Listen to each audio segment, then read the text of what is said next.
My name is Clemency Cook from Cook Latham Gallery, and I'm really delighted to have been invited this year to both judge and curate the Gilbert Bayes Award 2025. I think what's really interesting for me is that I normally always approach a show with a sort of curatorial premise, but in this instance it's also obviously based on the quality of the artworks and the artists selected. So there is an incredible disparity of voices and really different concepts and material practices in the room. And what's really interesting, it's obviously very difficult to curate because that's a very difficult premise to work upon. But then once they're in the room, all these different conversations start to emerge. So as you walk around, there's a lot of different voices and you're trying to give them all space and room to breathe. But there's also, I think, material concerns that really guided the way that we put it together. You've got some much more formal unit-based structures, quite a lot of things that work with multiples, and we've tried to pull out those conversations so that you can see that multiplicity or the idea of many units that then form together to make a whole. Quite often I haven't put things right next to each other that obviously talk together. It's more of a quest for the viewer to try and make those connections as they move through the space. So I think we've got every material known to man in this room. We've got inflatables, we've got much more classic sort of welding techniques, there's wood, there's medical props, there's paper pulp, there's all sorts of different materialities.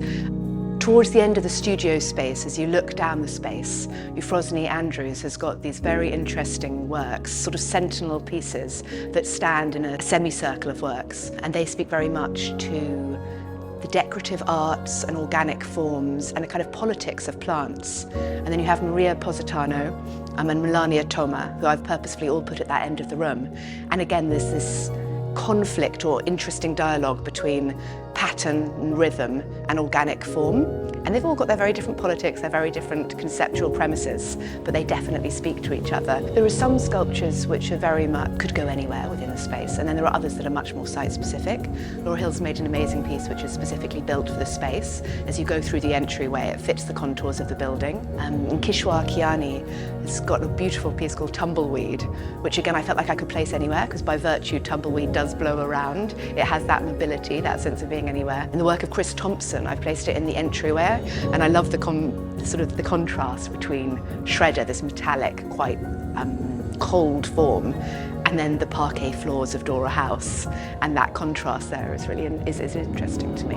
Laura Flavin and Eleanor Hayes, there's obviously a connection between their work as well.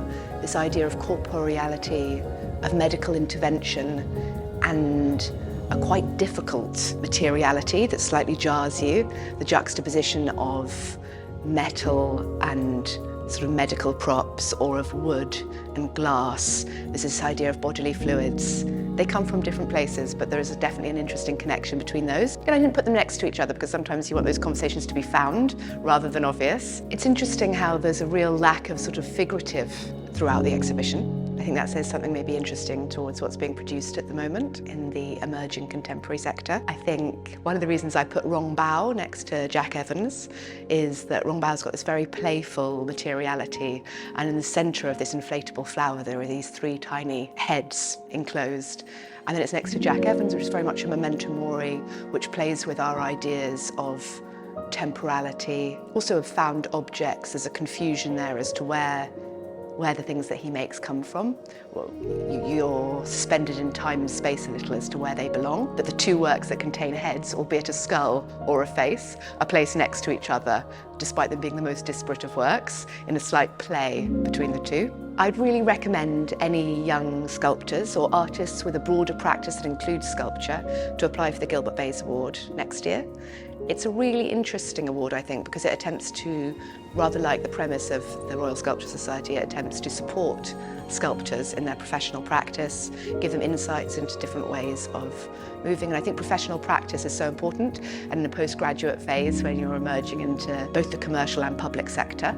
And I think they attempt to support that, which is really important. And then it results in a show which is really interesting, I think, that gives you a cross-section, like a sort of thumbprint of what's going on in the contemporary art market at the moment. I'd really encourage a viewer to come and see the exhibition in person. I think that this year there are so many different voices in the room and so many different concepts, and as I tried to illustrate, they link. There are so many different conversations to pluck out as an audience and to find between them, and that's part of the excitement of the show.